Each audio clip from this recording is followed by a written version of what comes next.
You're listening to the We Are Libertarians podcast network. Find all of our shows at wearelibertarians.com. The Boss Hog of Liberty podcast is the latest hit on the We Are Libertarians network. Each week, Jeremiah Morrill and Dakota Davis explore life in Henry County, Indiana. It's a show about our circle of friends, public officials, and our experiences. 80% observation, life, humor, and 20% politics. Boss Hog of Liberty is the day-to-day happenings of Henry County, Indiana, which is just like your community. Add us on iTunes and sample us today. Dear Leader would want you to. Hey there, Liberty lovers. This is Marc, Clair of the Lions of Liberty podcast, where we strive to bring you great conversations about the ideas of liberty 3 days a week, every Monday, Wednesday, and Friday. Check us out at lionsofliberty.com. Hey guys, this is Rodger Paxton, and if you're fed up with the government running every single aspect of your life, but you're not listening to the Lava Flow podcast yet, then what's wrong with you? Check us out at thelavaflow.com, or just go back to sucking up to the government. The Lava Flow podcast, striking the root every single episode. Hey, Liberty Rockers, this is Johnny Rocket from the Johnny Rocket Launchpad. Each week, I strive to bring you the best guests in talk radio. The Johnny Rocket Launchpad delivers weekly interviews of noteworthy politicians, economists, and activists. The Johnny Rocket Launchpad is bringing the party to the Libertarian Party and launching ideas in your direction. Check it out at JohnnyRocketLaunchpad.com or find us on iTunes. Each show is action-packed, explicit, and a lot of fun. So join me at JohnnyRocketLaunchpad.com every week for the newest episode. Keep liberty alive and rock and roll. Welcome to We Are Libertarians. My name is Chris Spangle, and I am live at Porcfest. I normally have a whole phony baloney intro, but I'm not going to do that this time. Just check out wearelibertarians.com, and you can find out everything. I'm live here at Porcfest with my two very hungover friends and podcast. Hungover isn't the word there, Chris. I'm fucking destroyed right now. You walked in, Johnny Adams, from the... it's not the Johnny Rocket Launchpad anymore. What is it now? It's Blast Off. It's Blast Off. All right, I'll say it for you because I'll help you. Yeah, thanks. And also Marc Clair from Lions of Liberty. Marc, how are you? Roar. Yeah. He's wearing his shades.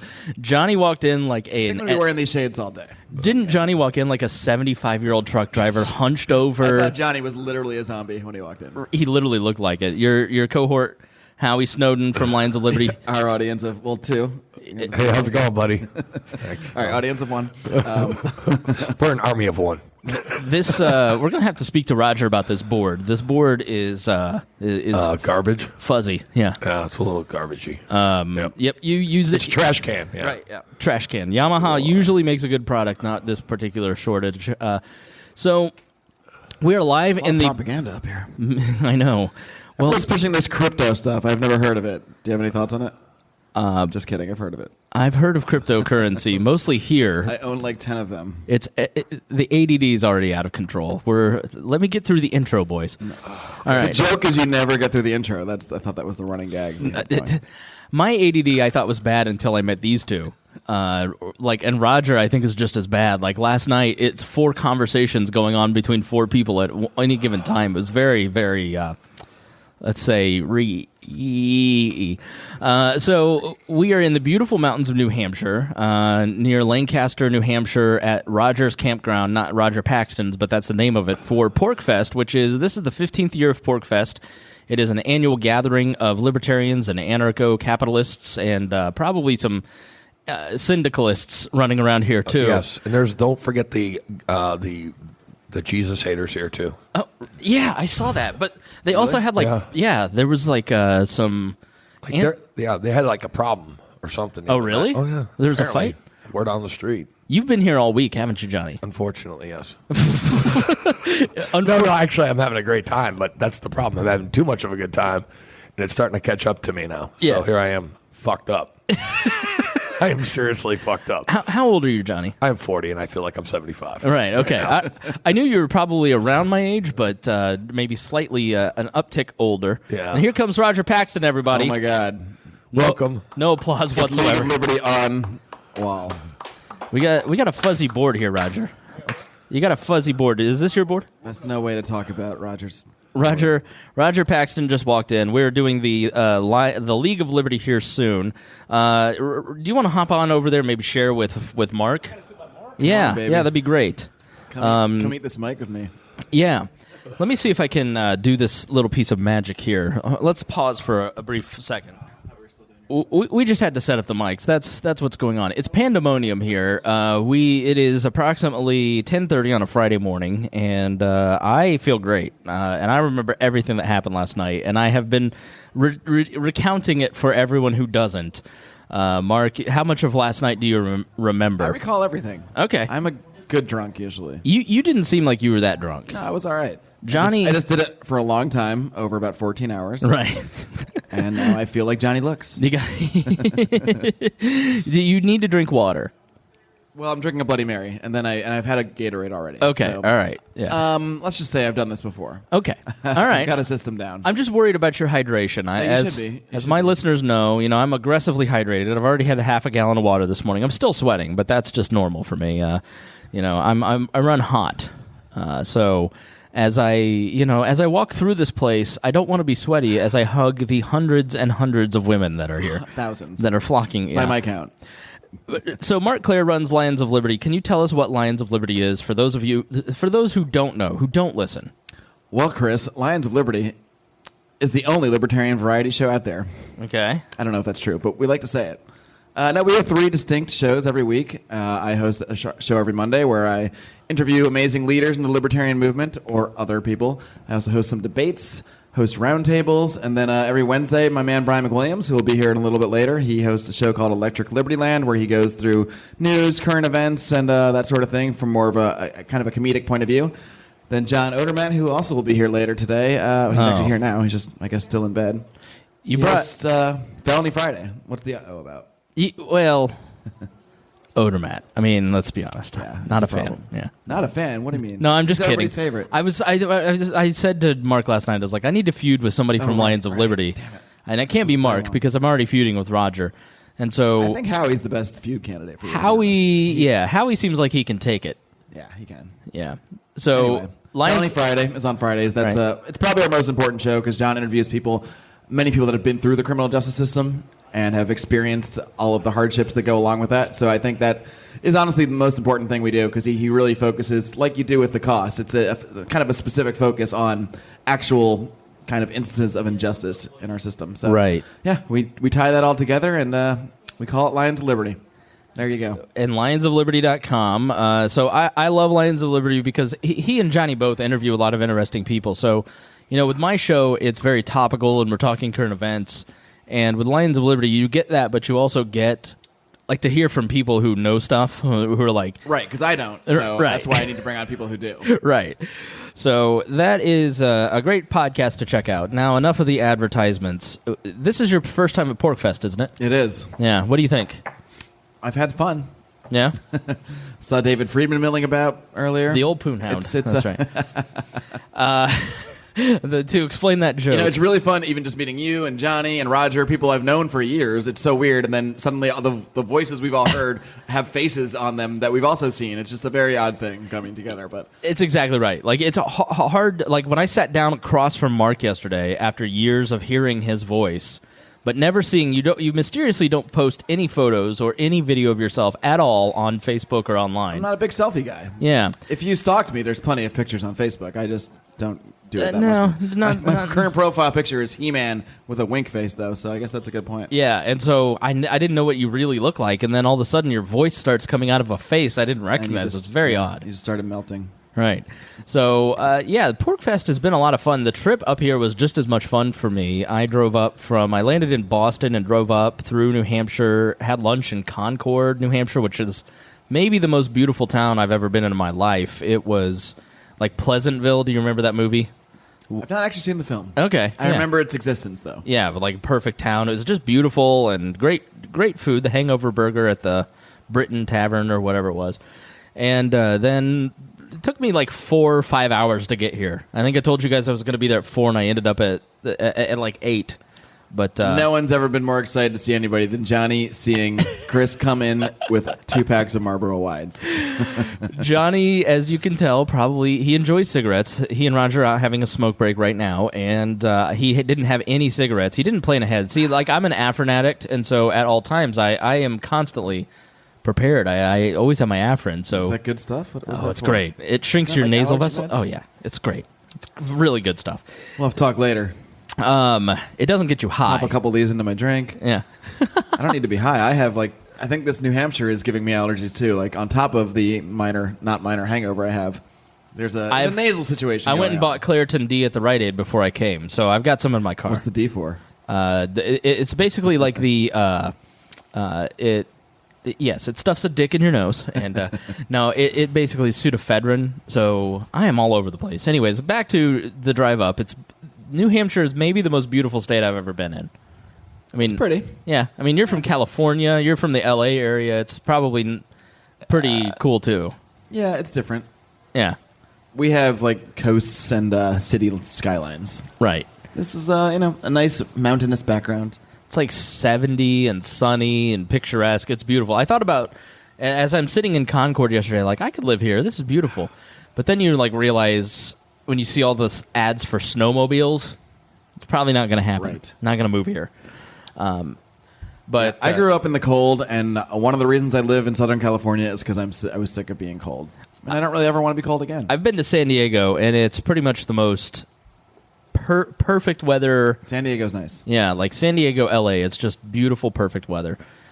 So Porcfest is a gathering of anarcho-capitalists, and it's probably a few hundred people, and there's a bunch of tents behind us. I was told 1,500 are expected in total, but we shall see. Yeah. They are not here yet. Yeah.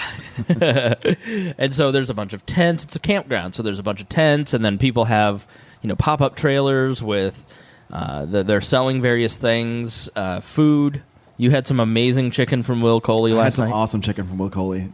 If anybody's here when's this posting? Soon? Today? Probably later? Sunday, Monday. Yeah. Oh, okay. Well then, next year, go to the Cultural Appropriation Grill if Will Coley is here again, because it is fantastic. It's chicken so good. Shawarma was superb. It's so good that you're going to vote for him, whatever he runs for. It doesn't matter what it is. Yeah. Right. And Libertarian dog catcher? Check. You got my vote. Food, the Libertarian Party, Free Talk Live, which is a talk radio show that's syndicated nationally, which, let's be honest, Free Talk Live and LRN.FM, which I appear on. I don't know if you're on LRN.FM. Yeah, I am. They have their stuff together, man. Like, yeah, not like us. They're pros. They have a tablecloth and a booth and bumper stickers and banners. Like, they're legitimate. Got the propaganda down. And unlike me, I just came with T-shirts with my podcast on it that I wear. That's it. With a piece of radio equipment called a Comrex that's it goes back to their studio. I'm very impressed with LRN.FM. I wish I could meet any of them, but I don't think they're here. Let's not get into that. They just sent the propaganda. Right. So we are basically the League of Liberty is a podcast that Marc and I do with Johnny Rocket and Rodger Paxton. And we get together about once a month and record a little ditty and post that hour-long show up into our Patreon group. So if you're a Patreon member, then you can listen to the League of Liberty podcast. And, I've known Marc and Johnny for a couple of years. I've known Rodger for almost a decade now. And I haven't seen Rodger since 2012, 2011. And never met Marc and Johnny, so we all decided to come here and visit beautiful New Hampshire and do an episode of the League of Liberty together and just hang out. And so we will be recording that right after this episode of We Are Libertarians. And it's really like a great community. It's everything Rodger and Harry have said it is. It's a group of people who have similar interests and I wouldn't say similar lifestyles. There's a lot of different lifestyles represented here, and that's sort of how libertarianism is. You've got a lot of different beliefs, personal approaches. Even amongst our group, there's me who, I drink only water. I am a teetotaler. I abstain from everything. And then there's Johnny, who's on the opposite end of that, who has been... He's on the opposite end of that. He's made it his mission to get me wasted this weekend. I don't think Johnny drinks water. I'm going to force it down him. I attempt to drink water while I drink. Right. You pace yourself. I'm trying to be in between you guys, but I end up drinking more of the alcohol at the end of the day, let's be honest. Then there's Rodger. Rodger's so cute. We were talking about sports last night. He's like, the only sport I like is boxing because it's violence that's voluntary. Rodger's the first person to ever call me tall. I'm not kidding. He's like, I got to sit next to you tall guys. No one's called me tall. I'm like 5'9". We're like, max. Like 6 Probably feet. more like 5'8.5". And it's just people camping out and just enjoying the community. And there's some debates and podcasts. We're in the podcast room, which is in the upper room. It's like your summer camp. That's basically what this place is like. If you went to summer camp and you pitched a tent and people were selling T-shirts and hemp pretzels and books and all kinds of different things, it's really like a fun, neat place. I definitely. Having been up here, this is something that probably 5 years ago I said I would never go to Porcfest just because I was working for the Libertarian Party and basically I was treated so poorly by so many anarcho-capitalists. I was like, I just don't want to be around them. But now that I'm here... Everyone's very nice. Everyone is extremely nice, and it's nice to set your biases aside and get to know people from a realistic human point of view. And I think that, Marc, is really one of the points of a lot of what I talk about, but also libertarianism in general, is that cooperation demands that you are meeting with different people and you start to see their humanity, and so you cooperate with each other better, and you're not, ripping children apart at the border because they're others, right? Yeah. Yeah. Sitting around a campfire is the best way to do that. Was that fire that was the most amazing fire I've ever been in. That fire was, what's the word, volcanic? It was extremely hot, and then if you stand 2 feet to one way, it's like suddenly it's 40 degrees again. It's the Walk first another 2 feet, you're burning hot again. It's the first time I've ever had a hot ass. Okay, the rest of the time it's a little flat, but no, it was like I felt like one of those rotisseries. I was like the tornado dog at the speedway. As long as you slowly rotate, you're fine. Right. It was fantastic. It's easy to stereotype a place like Porcfest, and that certainly exists. There was a lot of skunks running around last night. What does that mean? Yeah, Is that maybe code for something? That was code for weed. You never heard of that? Oh, Yeah. I guess I'm out of the loop. Yeah. No, you're not out of the loop. We don't use code in California. Right. It's been legal for like 20 years. We just say what it is. But yeah, I would recommend come to Porcfest. It is, even if for a couple days, just the trip up to New Hampshire. Like, it's been relaxing and it's an amazingly beautiful country. I heard a rumor that you're considering trying something this weekend? So, do you want to go into that at all? Yeah, sure. I have been debating. See, I don't drink. I've had one sip of... We tried. There was a moment last night where 4 of us tried to get him to drink whiskey. Yeah, I including... defended you. I was like, come on. We're better than this. Including the beautiful Jess Mears. And I'm like, listen, it's not going to work. I have no problem when other people drink. Obviously, I'm friends with Marc. Got a Bloody Mary right here, folks. Right. I just personally don't partake for many different reasons. Your life is probably much better for it. I don't feel wonderful right now. I just don't. There's so many reasons. Let's go into the reasons. First, I don't see the point of drinking poison to make yourself feel bad the next day. Well, I don't think that's anyone's original goal. Right. It's just something that will happen eventually. Right. Possibly. And alcoholism runs in my family, and I have... That's a good reason. Yeah. I would definitely be an alcoholic. When I get stressed, I sit there and I'm like, you know what? I need a vodka tonic. You're like, you've never drank in your life. No, you don't. That's a bad impulse. So so I don't drink, but I don't have the same hang-up about weed at all, and I would definitely try weed. And I think, correct me if I'm wrong, you being the expert from Southern California, I've just read a lot of books about it. That's the only reason. You seem like you can control the outcome a little better. It's seems like I need to be calmed down, basically. Yeah. Yeah. That's one thing it can do for you. Yeah. I would be an emotional, over-the-top drunk. I'd be Bert Kreischer, basically. The machine. So we are up here at Porcfest enjoying ourselves. I'm going to talk to Rodger, so that's a warning for you. But Rodger and Johnny have disappeared.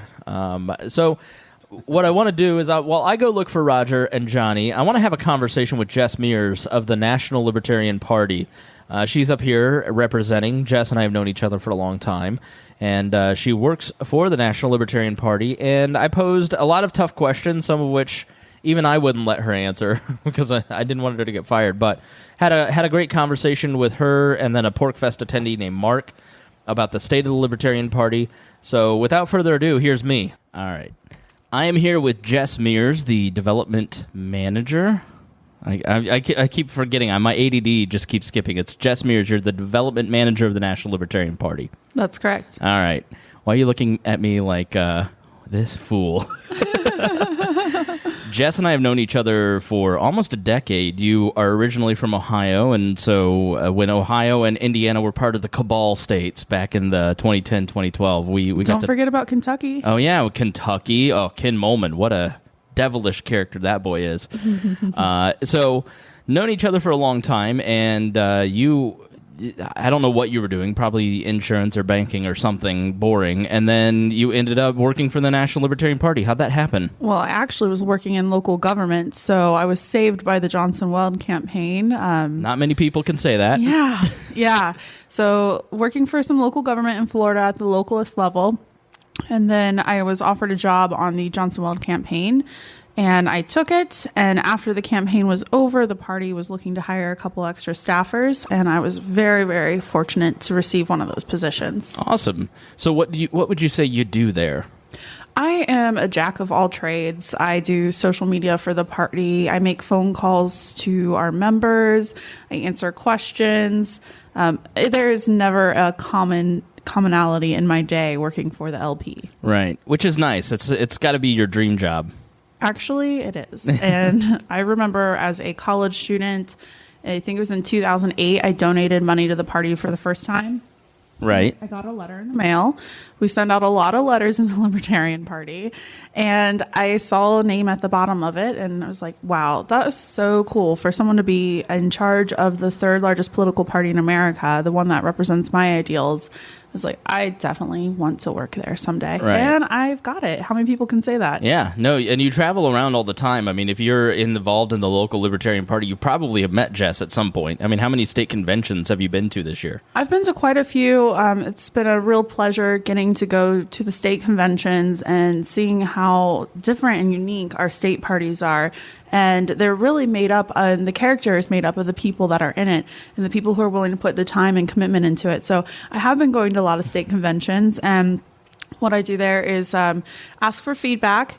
A lot of people have a lot of ideas on the Libertarian Party and suggestions, and I listen. And there's been a few times we've been able to actually implement some ideas that people have shared with me. So we're always listening, always trying to improve the party, and just making sure that our members know that the National Party really does care about their state and local parties. What are some of those ideas that you've heard that you can implement? Sure. So Kevin in Wisconsin, he ran in a special election, and he said he didn't really feel a whole lot of support from the National Party. Unfortunately, we were not aware of his race until after the election was over. So I did follow up on that to find out what happened there. And he said that one of the ways that the National Party could help candidates is by helping them collect signatures for getting on the ballot. Because as a third party, we often have there's hindrances in getting onto the ballot, which include either a filing fee or excessive petitioning signature requirements. So we have taken that suggestion and we've built a whole custom website that shows people who are willing to give some time to the party where they can go to be involved with a ballot access petition drive. July 1st is kicking off in New York. Larry Sharpe is running for governor, and he's already raised over $250,000. Which is insane. Insane. I mean, it's like it's a really nice amount of money. It's an amazing amount of money for a libertarian candidate, for sure. Yeah. So that's where he's at right now. And July 1st, that petition drive kicks off. And if there's not enough petitions collected, he's not going to be on the ballot. Right. Now, not to worry everybody out there that's now worried, oh my gosh, Larry Sharpe might not make it on the ballot. But there's a lot of time, energy, money, and thought that goes into this. So we really do need support from libertarians to help with our ballot access efforts nationwide. Some states have higher requirements for ballot access. Some are much easier. Right. But the ones that really require it, we're working hard. In Ohio, we've got this massive drive going on, and there should hopefully be a vote total, which will then cement that the Libertarians will have continued ballot access from this effort on. So we're strategically doing this, and I don't want to bore everybody with ballot access because it's not the sexiest thing you're going to hear about today. It's a concern for a lot of our listeners. I mean, I'm from Indiana, where in the Secretary of State's race, you get 2% and you get automatic ballot access. We've had that since 1994, and it's not a concern. You put your name on the ballot, you get confirmed at convention, and you go along. But in some of these states, it's very draconian. I mean, in Ohio, where you're from, even when you get ballot access, the Republicans in your home state revoked ballot access for Libertarians. I mean, so ballot access is a genuine concern for Libertarians. Well, you can't keep a good guy down, so we're going to keep fighting. What happened in Ohio? Were you there during all of that? I actually wasn't. I ran for office in Ohio in 2010. My filing fee was $85. I had to collect 25 valid signatures, and I was a candidate for State House, our state Senate. Right. But things have changed, and I don't know all the details, so I'd hate to misspeak on those. Okay. There is a little bit of a weird short in this board, so I apologize to the listeners for the wacky little buzzes that you might hear, but it's not Jess's voice. It's me. She's not a robot. She's a pretty libertarian female. She may be a robot. We're not sure. So your job is to travel around. What can you pick a few examples of what you see out in the greater Libertarian Party in some of these states? Because I think people have the perception that the 12 people that are constantly fighting online and causing drama, that is the Libertarian Party. So as someone who is actually visiting these states, what is the Libertarian Party and what does it look like from an organizational standpoint? Mm-hmm. Well, sometimes people pay a little bit too much attention to Facebook.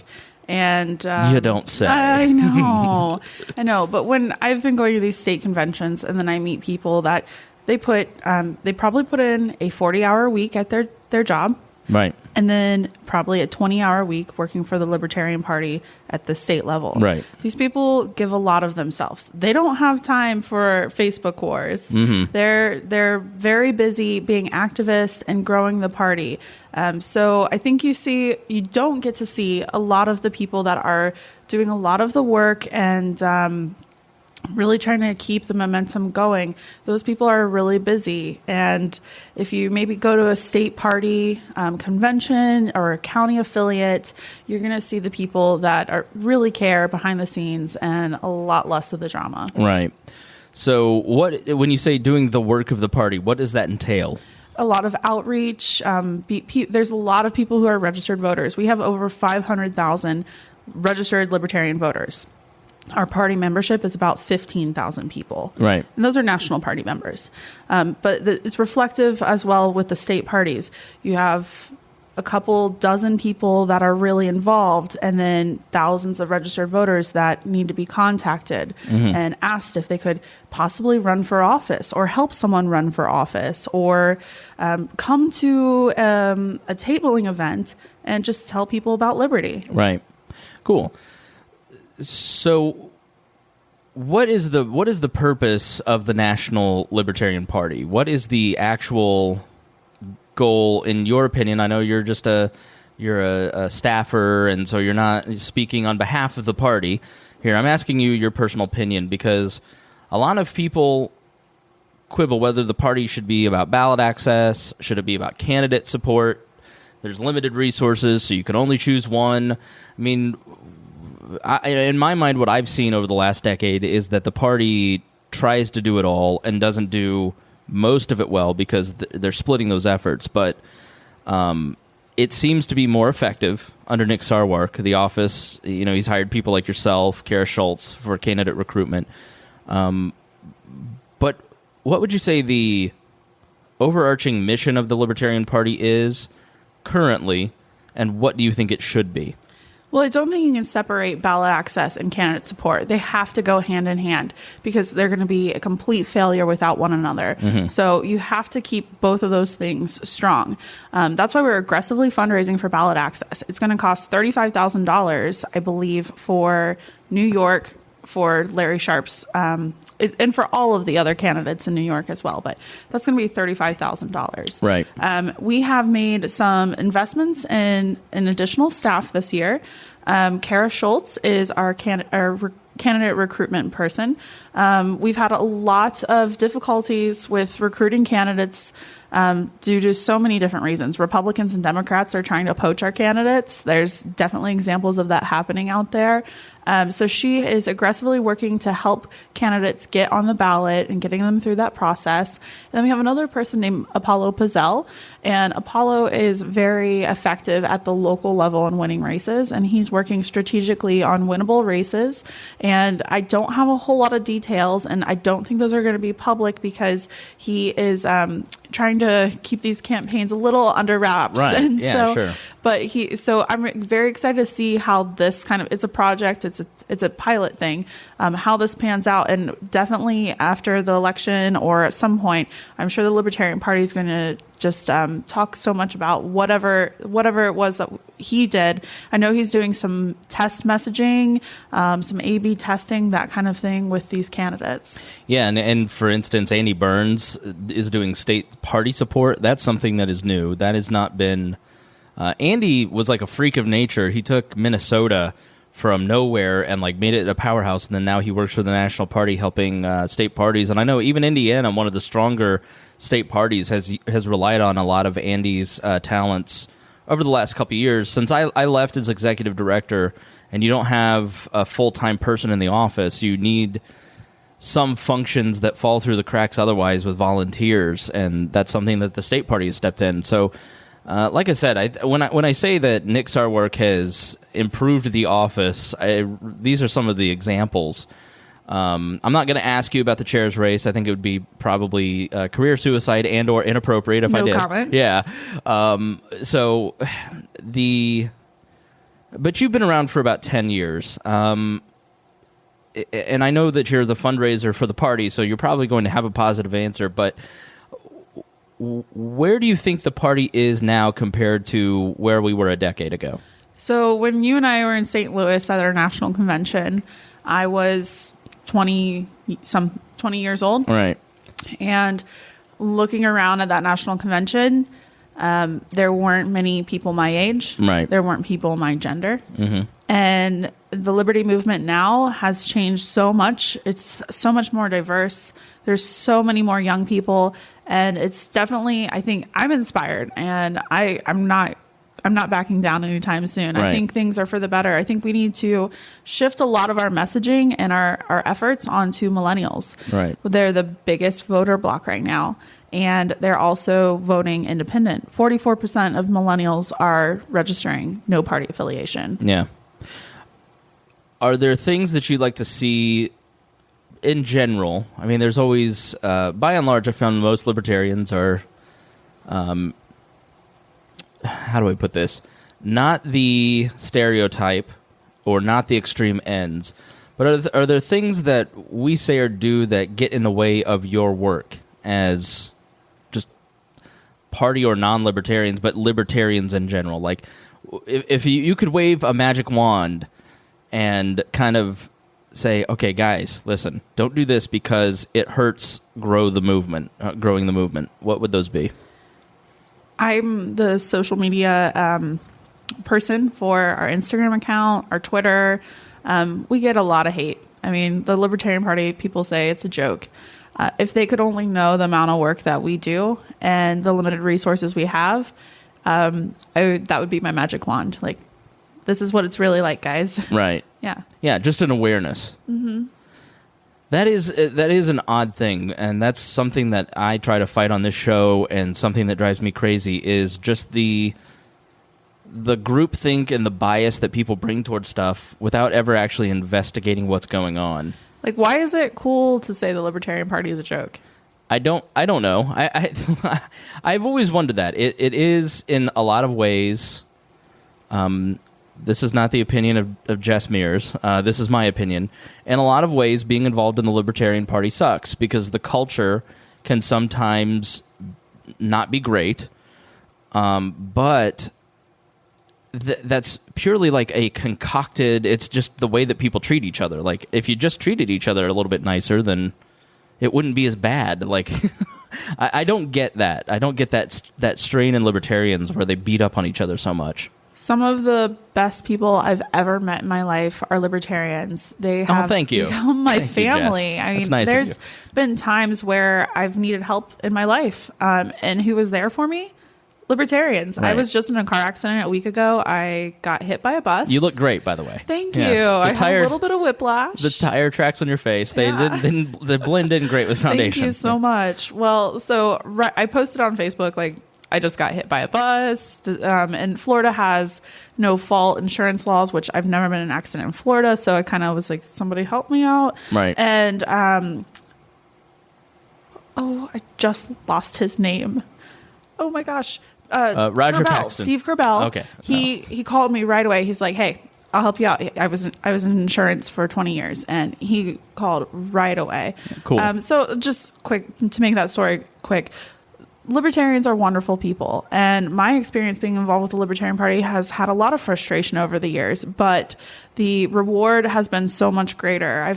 I can't imagine what my life would be like right now without the relationships that I've built. I obviously wouldn't be at Porcfest right now if I wasn't involved with the libertarian movement in some way.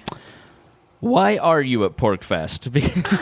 Now, Rodger Paxton of Lava Flow and is the organizer, and it's been great to see Rodger, despite our fights on the League of Liberty podcast. But it seems that, again, I'm stereotyping. I'm doing what I just said I didn't like, but it seems that this crowd probably would go, oh, the Libertarian Party's full of statists, blah, blah, blah. Why come to Porcfest? I am here to represent goodwill for the Libertarian Party and educate people on what we're doing. A lot of these people here may not be voters, but I want them to know that we're running libertarian candidates that are running on the ideals that they also believe in and that they could use their help. What has the reception been like? It's been great. Everyone's been really nice and friendly, and they're glad we're here. And I have received nothing but love from the Porcfestians. That's great. Yeah, likewise.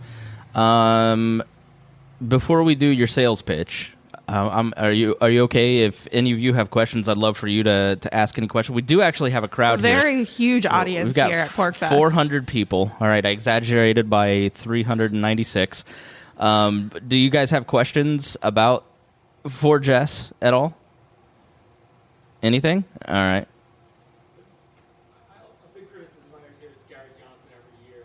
Right.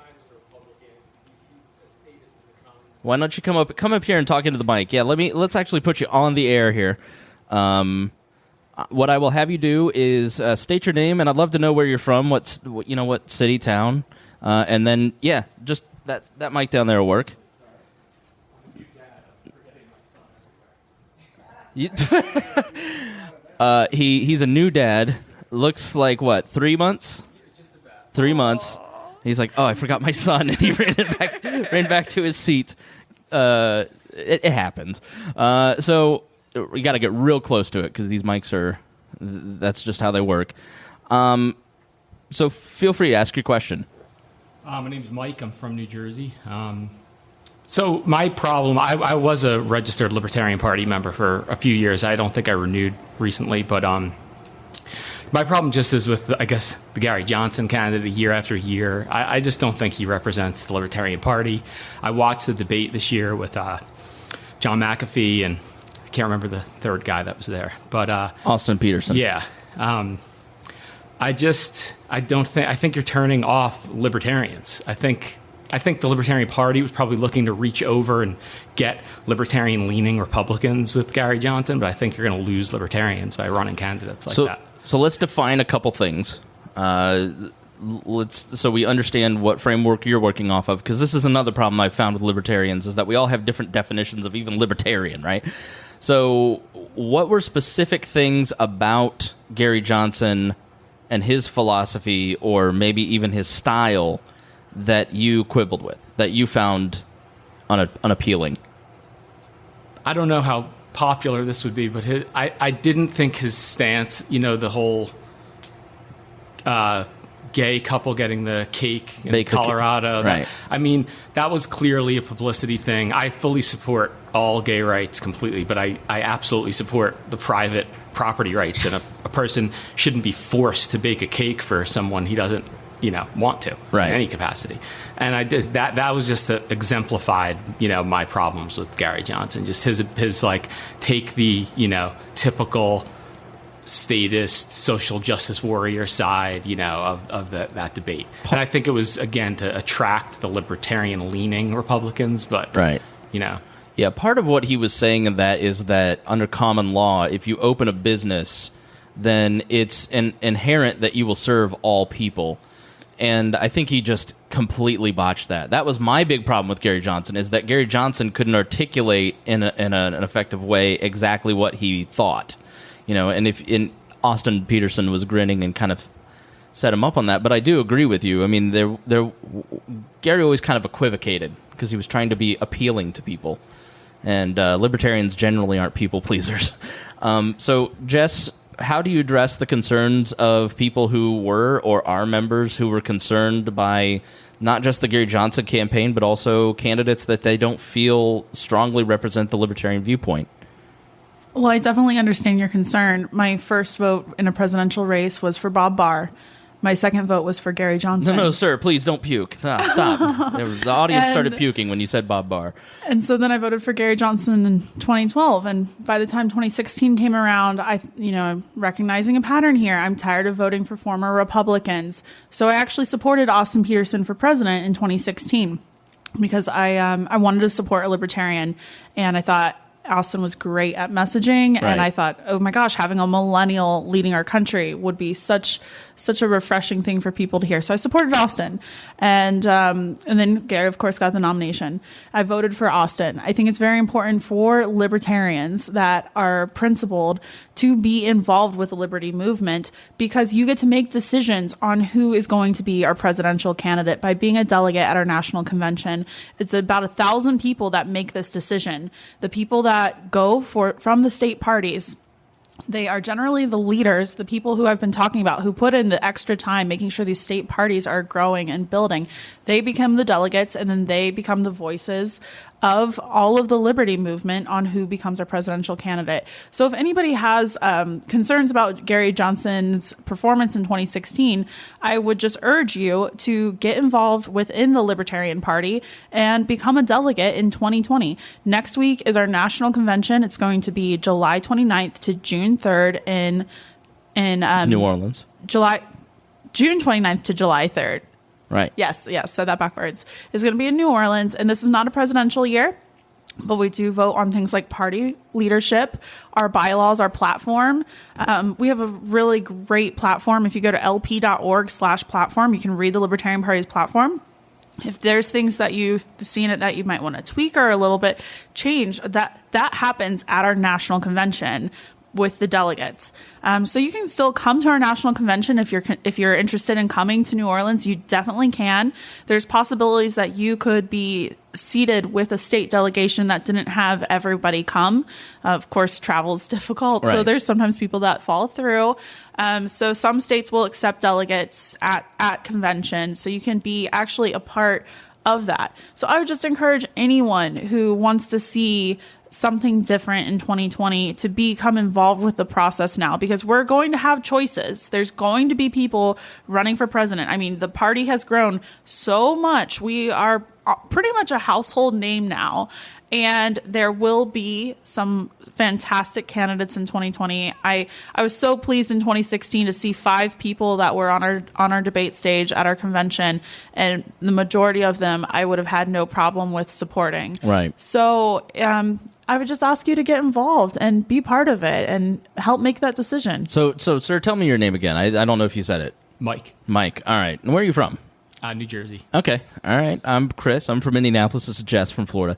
So, Mike, I would ask you back at this point, the Libertarian Party presidential candidate is probably the most prominent representative of libertarianism in the nation in any given cycle, because we are so in our own bubble, and we have like these quibbles, and we don't recognize that most people barely found out who Gary Johnson was in any way, shape, or form. Does the argument that checking out of that decision making in selecting the most prominent libertarian on the national stage contribute to selecting more candidates that don't necessarily represent your view? Does that argument work for you? Does that motivate you to get more involved? I'm not 100% sure there. I mean, I will say I still voted for Gary Johnson. I mean, I between the three choices, I mean, I thought it was obvious. It's the lesser of three evils, right? Yeah. I guess, would have preferred an Austin Peterson type more, or even John McAfee. It's crazy. Yeah, I know. And I'm sorry, but I just can't get there on McAfee at this point. I saw Gringo and eating your own dick. Like, you think Gary Johnson was embarrassing? Like, wait until our candidate is eating his own dick on national TV.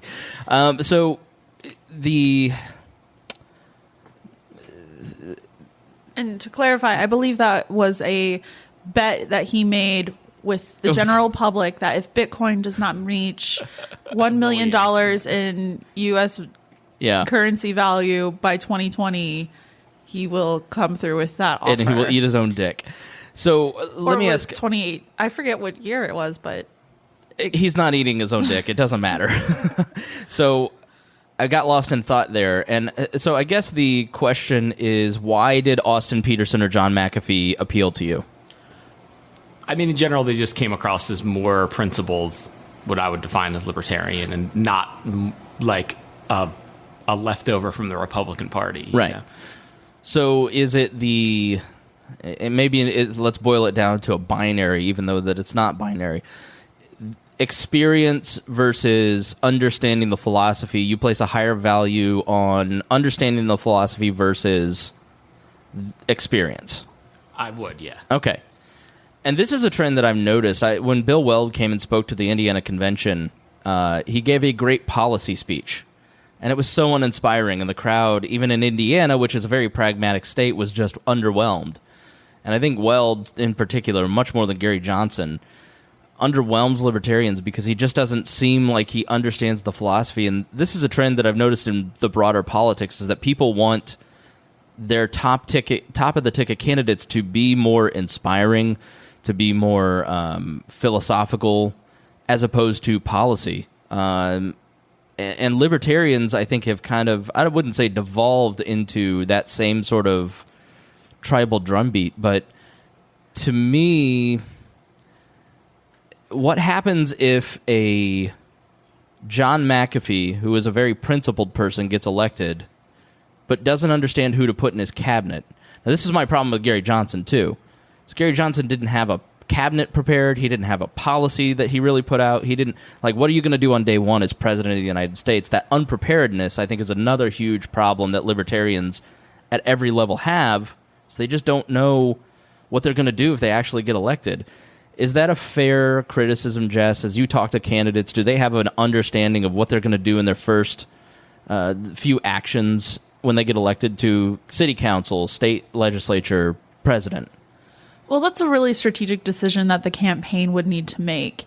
I think my prediction, I constantly think about political campaigning all day and all night. Right. And if I were involved in the 2020 campaign, I would definitely be telling the candidate, like I do. So I do political campaigns. So if I were, involved, the candidate, I would love to see them build the connections right now with libertarians that are leaders in the United States. John Mackey, CEO of Whole Foods, is a libertarian.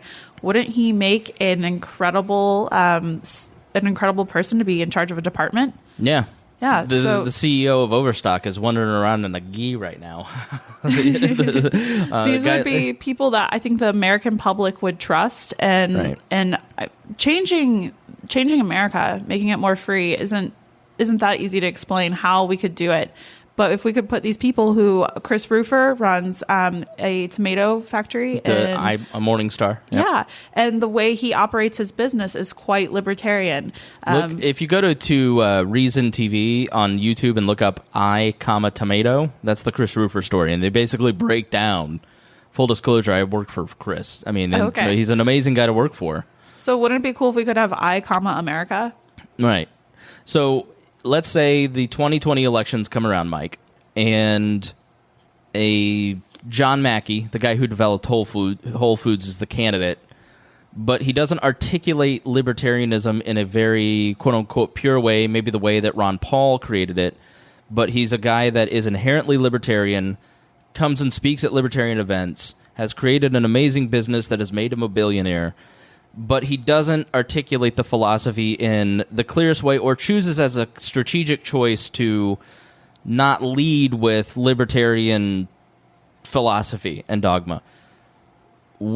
How would you vote, or would you support that candidate, or what would you think about that particular situation?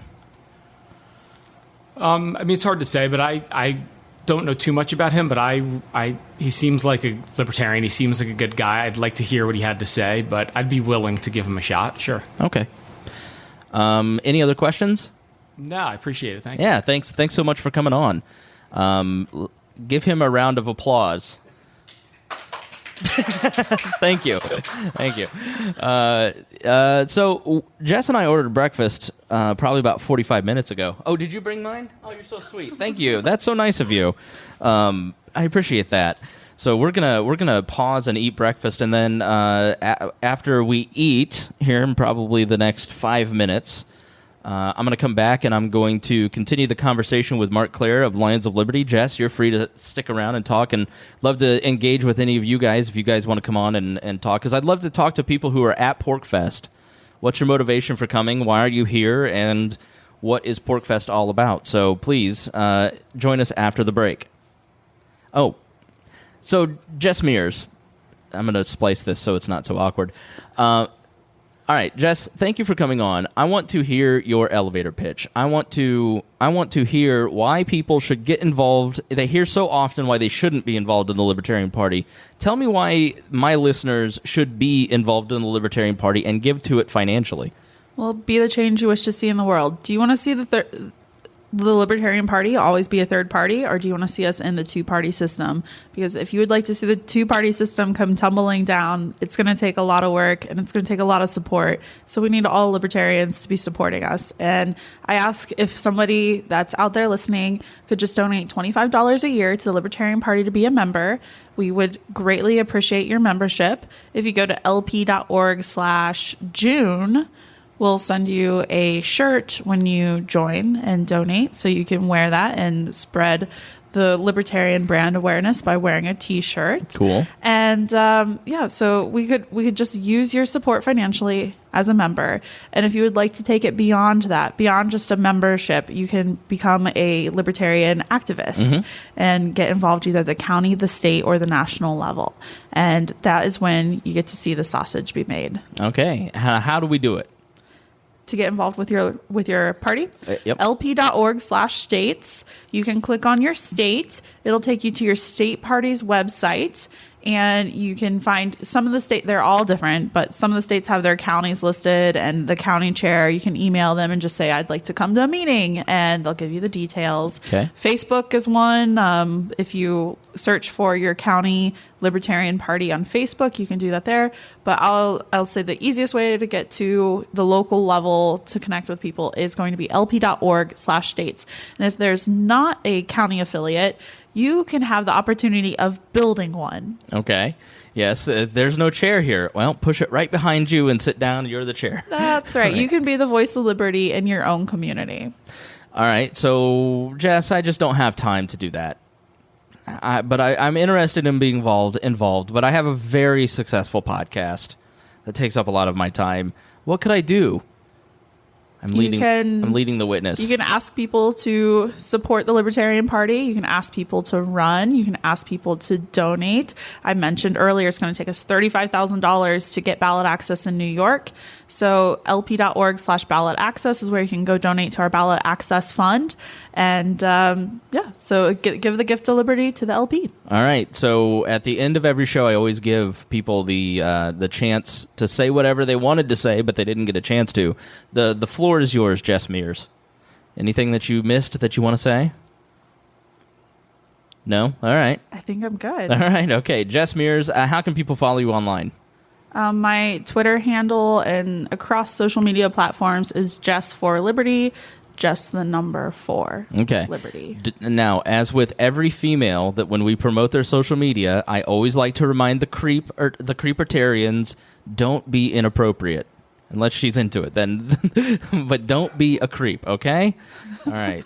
Listen, you have to give a disclaimer. Jess, you know as well as I do that you have to. This is, boys, when you go to the convention, don't be a creep, right? All right, she's not saying anything. I'll probably have to edit this out. This is the time when I say stuff where when I end. This is why I don't do interviews. When I end the interview, the guest always goes, "Hey, could you take that out?" So, all right, thanks for joining me, Jess. Thank you, Spangle. Appreciate it so much. Thank you, me. I appreciate that. Thanks to Jess Mears for coming on and trying to defend the Libertarian Party. Sometimes it's not easy. I am joined by my League of Liberty co-hosts here. That's Rodger. That sound you hear is Rodger Paxton. Stripping naked. Undressing. So just what I wanted for my first Porcfest experience, Rodger nude. Rodger, how are you doing, man? Man, I am doing fantastic. This is an amazing Porcfest. Having a great time with the League of Liberty. Having lots of alcohol with most of them, and just having a great time. So let's start with the elephant in the room. The hardcore listeners who listen to the League of Liberty have heard. No, that's not the elephant in the room. That's he's a very nice. Don't talk about Rodger like that. All right. Is my mic on? I've lost a lot of weight. I'm no longer an elephant. Are we going outside though? No, they got to hear this shit outside. Yeah, no, I opened the window. I wanted to. Yeah. You're right. I didn't turn on the speakers. Yeah. There we go. There we go. Okay. Thank you. Thank you, Wow, Johnny. because I was like wondering, like, what the fuck is going on? Yeah, it did. All right. Now, Rodger and I have fought several times on the League of Liberty podcast, but we are bros, aren't we? We are. Absolutely. There's no question. Right. Bros before hoes. I mean, we were bros before any of these other guys came along. Exactly. These freeloading Liberty LARPers. Right. Rodger, so Rodger and I are bros. We're having a good time reconnecting. Much like Galt and Creighton fighting on the podcast several years ago, you've got to have those moments where you fight and you don't get along, and then those become the stuff of legends, and that's where Rodger and I are at. I thought the last League of Liberty was very good. It was one of the best we've it's our done. best show. Yeah. Exactly. Subscribe to some of us. And you guys actually heard me that time, too. Yes, we could hear Johnny. We could actually hear Johnny. I was like in the background yelling, guys, wake up. I'm trying to say something. Okay. Johnny, do you have something to say? I'm like, 7 months, every sentence of Johnny's would start halfway through a sentence. Right. All right, hold on, because Rodger, the only time I hear Marc is when it is going out over the PA. I don't hear check him. the out. No, he's on. No, but I don't hear the Send. board. Check your send. What do you mean? Chris is actually going to have to edit this episode, and he's going to be pissed. That's fine. Fuck it, we'll do it live. We'll do it live. I'm not editing my show. No, I'm going to just post Is this? Do you have any idea why I don't hear the fourth input into the board? There's another You Spangle. don't hear it in your output on your headset, you mean? No, I don't hear it in the actual recording. There's not a send on that. No. So to your monitor. What about the monitor volume? Everything is exactly like the others. One of these kids is doing his own thing. You two will pretty much have to share, I think. Really? Yep. Okay. I hear you fine in the speaker, but I don't hear you in the actual recording mix. Maybe it's just because my voice is so soft and soothing. Yeah, so if you want... Jack, you don't hear me? No, I don't hear you at all. You're going to have to share. Goddamn Eric July doesn't read any fucking emails. He's Eric July. He doesn't have to. He just sent an email. just Hey, lean who over I and checked talk into with Johnny's about lap my now and hotels again. and stuff. We literally So it sent goes. you 2 emails about that. Oh, well. You're not recording, are you? No. Okay, good. I'm recording, but I won't put that in. Okay, thank you. All right, sorry. We had a little bit of a technical snafu with Marc's thingy. We all thought Chris was a professional. We found out that he is not. It's not my... Listen, it's your tiny little small board here. It's not it's me. not my board. It's Will Coley's small board. Oh, Let's be clear about Will, that. we need Don't to... bring that up to Will. He'll get offended. Mike. Well, I don't want jihad on your ass. I don't want to offend fine shawarma, and that's what's important. I don't want to offend Will because he's going to be making me chicken later, and I'm very excited about it. Yes. So, Rodger, tell us exactly what Porcfest is. What is Porcfest? Porcfest is a celebration of my favorite white meat, pork. All right. So, no, Porcfest is the largest U.S.-based Liberty conference in the year. It is a gathering of, 1,000, 1,500 libertarians in the great, beautiful White Mountains of New Hampshire, where we just come together and celebrate life and liberty. Yeah. And we live anarchy and liberty for a week. This is the 15th anniversary? 15th. It's the 15th annual Porcfest. So it was a year zero before New Hampshire was chosen as the state for the Free State Project. So there's technically been 16, but this is year 15 of Porcfest. Has it always been at this campground? No. So it started at this campground, then moved to another one, and then has come back in the last several years. Okay. We are starting to get a crowd. You're listening to the We Are Libertarians podcast. Yeah. My name is Chris Spangle. This is Rodger Paxton. That's Marc Clair from Lions of Liberty, and that is Johnny Adams from the... Me and Johnny are sharing a mic. Right. I'm basically talking into his crotch. For those in the live audience, they can confirm. Here we go. Is it Blast Off? Yes. All right, Blast Off with Johnny Rocket. Now, this is everything that I thought it would be, Rodger. Everything that you said on the League of Liberty podcast that we do for our Patreon subscribers. So if you're part of our subscription services, the premium I got two stuff, right here that support my show. Then at least one. Then you get to hear it live. Two. But it is a ton of people enjoying each other's company, a community. Marc last night left several $1,000s worth of equipment just laying around, not even worrying about it. The kids are running around having a great time. The scenery is absolutely picturesque. It's an amazing drive up. Concord was like Pleasantville and beautiful. And everybody has just been super nice and super friendly and exactly what you thought. We live in a postcard, basically, here. I mean, everywhere you look, there's a picture that you could take that could be on a postcard. It's a gorgeous state, and being up here in these mountains is, every year I just have to take it in, and it never gets old. Yeah. Now, you do the Lava Flow podcast. Please give yourself a plug. LavaFlow.com. If you're into, Liberty podcasts, that's the main one you should be listening to. I mean, let's be honest, guys. I'm turning off your mic. Okay. Now, Johnny Adams, you did the Johnny Rocket Launchpad, and you are changing the name. You're changing formats. What are you doing differently now? Well, it's nothing much. I just changed the name. It's the same damn show. What is your show? It's called Blast Off with Johnny Rocket. The reason I changed it is actually I'm starting a media company called Launchpad Media. Okay. So I figured it would be kind of stupid to have the show called Johnny Rocket Launchpad and then have Launchpad Media. But right now I'm really excited. It's a new project we just started last week. We have great talent that is on the actual media company. We have Sherry Voluntary, Alan Mosley, Stephen Clyde, myself, and some really great, awesome libertarians, and I'm excited to do this. And I actually asked Rodger, I'm like, hey, man, if I need help. And he's like, I got you, bro. Any questions you got? So anything for Johnny Rocket. Yeah, and I really appreciate it. And, it's going to be cool because I think our main focus is to change culture.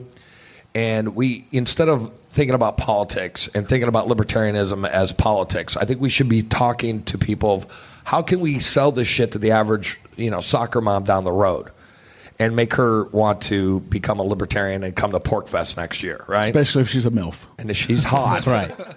That will work out really good. Any MILFs in the crowd? Right. Any MILFs. All right. Chris is available. Yes. He's available. He'll be here all week. And so is Marc. He's been reminding me for 2 days. Yes. All right. If you guys will, how do people find you, Johnny? You can find it at thelaunchpadmedia.com, and it's a new project.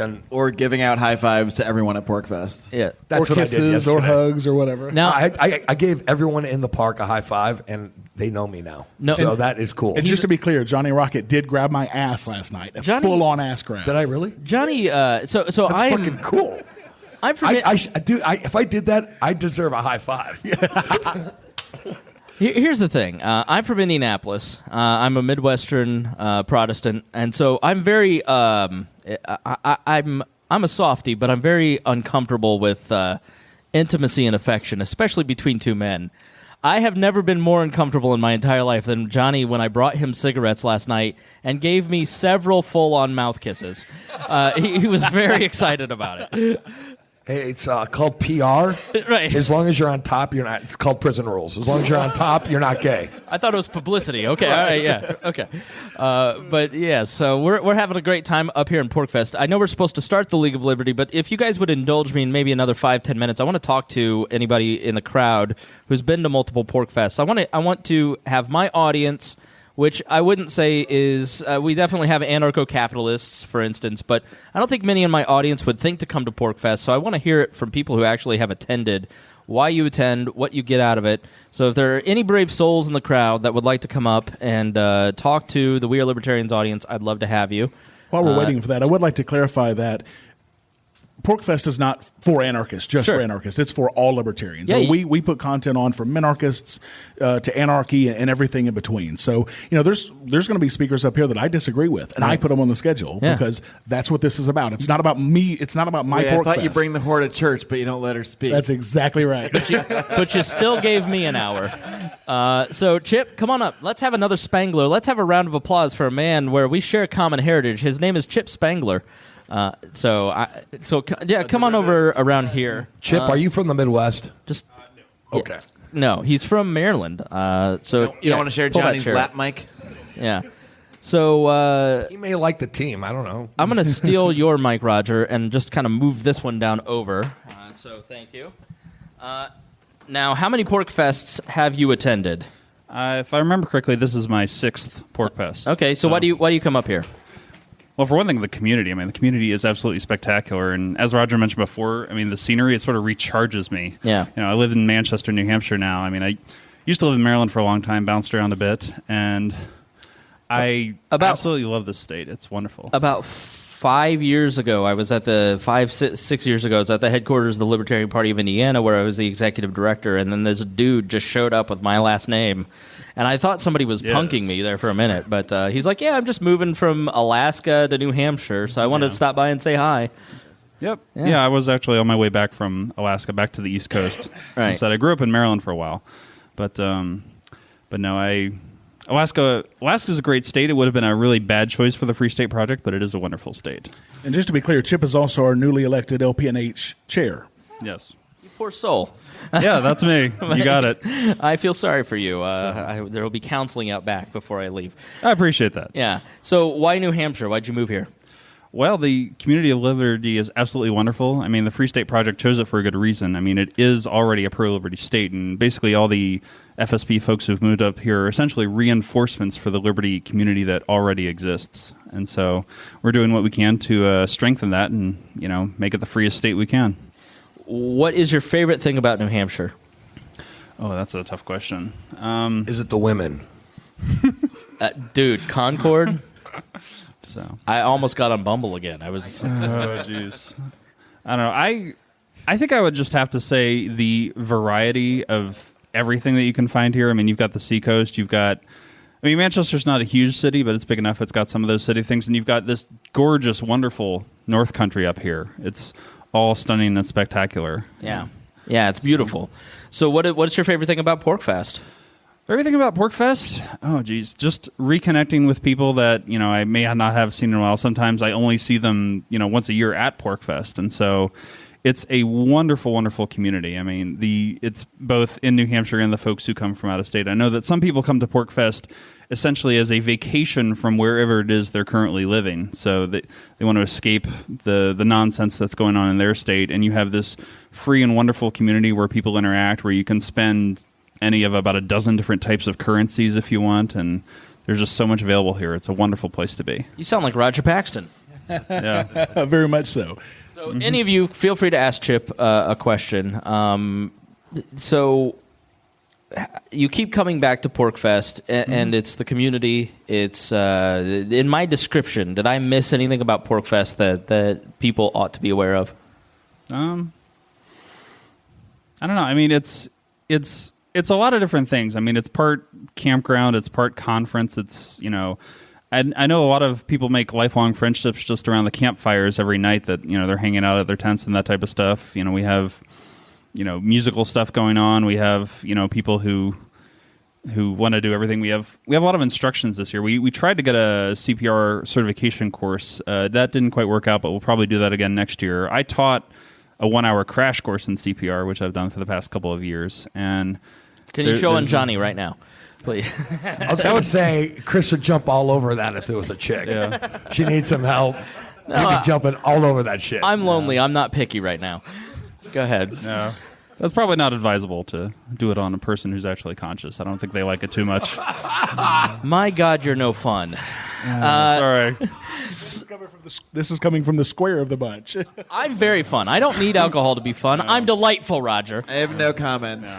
No. Now, what are some of the? Now, I know there's. Let's talk about some of the actual programming up here. What actually goes on? I know that Marc and Johnny yesterday went to a debate between Dashcoin and Bitcoin, and Johnny just couldn't. No, it was Bitcoin versus Bitcoin Cash. Yeah. I mean, we have 200. Hold on. Johnny actually was so blown away by it, he passed out from excitement being in the middle of it. If you support Lions of Liberty on Patreon, you might have seen a photo of Johnny passed out at the Bitcoin versus Bitcoin Cash debate. You were overcome. Just one reason. You were overcome, weren't you, Johnny? Well, so it was mentally exhausting. That's why I had to take a nap. Look, I'm surprised that he was. The introductions. I'm surprised he was still up when I went to bed last night because he started drinking at something like 9 o'clock yesterday morning, and I never 7. and I never saw the man without a drink in his hand the entire day and night. I've never seen him without a drink in his hand since we met yesterday. Yes, and I was like, I'm like Guy from the Trailer Park Boys with the drink in his hand constantly. That's fucking me, Johnny Rocket. So next Is this time, water, Johnny? No, it's booze. Next time, I'm going to get Johnny on the main stage and just give him a cigarette and a shot of something and just let him go. Let's hope he makes it to next year. We got to get through today, Rodger. No, I might die in the next month or two. Right. But going back to the events, we've got 250 events over 5 days at this event, and there's tracks from everything from, we have the Porcupines, which is an entire track for kids. We've got Teen Central. We've got, we've got tracks on just about everything, crypto and tech. I mean, you name it, we've got tracks. And there's generally 4 or 5 things going on all over the campground for people to attend every single hour of the day. So that's the thing I'm talking about with content is there's something for everybody. Yeah. That's awesome. What did he miss out of that, Chip? Oh, we've got a medical staff. I'll just mention that because that's been my thing for the past 2 years. We have a group called Free Aid, which provides volunteer medical services, and we've been doing that since 2011. And I've been part of that as a former paramedic, and they're a lot of good stuff. And so I'll plug them because they rely on donations to bring all the supplies and everything else that they have. And that's one of the things about working Porcfest. Without the volunteers and without the people like Chip and the other 100 people, if you see somebody with a radio or wearing a Yellow Ranger shirt or picking up trash or whatever the case may be, that's what makes Porcfest happen. And I've got the best team that I have ever worked with in my life this year. They have really picked up so many balls that have been dropped and fixed. I mean, we've had some, there's been some incidents this year, as there always is when you get 1,000, 1,200, 1,500 people together. And our team has handled them all perfectly, professionally, and I have nothing but respect for them. So definitely make sure to thank a volunteer today. There's something about Rodger talking in that pink microphone that just cracks me up. I just point that out right now. The funny thing is, Jess Mears, who you heard earlier, she's wearing the exact same shade of lipstick as this foam. So it was funny. Like I think Rodger should put the same lipstick on. Honestly, someone get a hold. Too early for that? Paging Jess Mears. Howie agrees. Everybody. All right, thanks for joining us, Chip. I appreciate it. Thank you. Is there anybody else who'd like to come up and share like a moment in Porcfest personal history that really is why you are dedicated to Porcfest and why you would encourage anybody to come and join us? Or we could just move on to the real show of the hour. Right. Get done with We Are Libertarians. Yeah, I mean, let's stop promoting Porcfest to thousands of people. That seems like a good idea, Rodger. My God. I'm kidding with you, Chris. I know. All right, well, that's enough of this. Thanks for joining us on this episode of We Are Libertarians. As always, you can find us at wearelibertarians.com twice a week.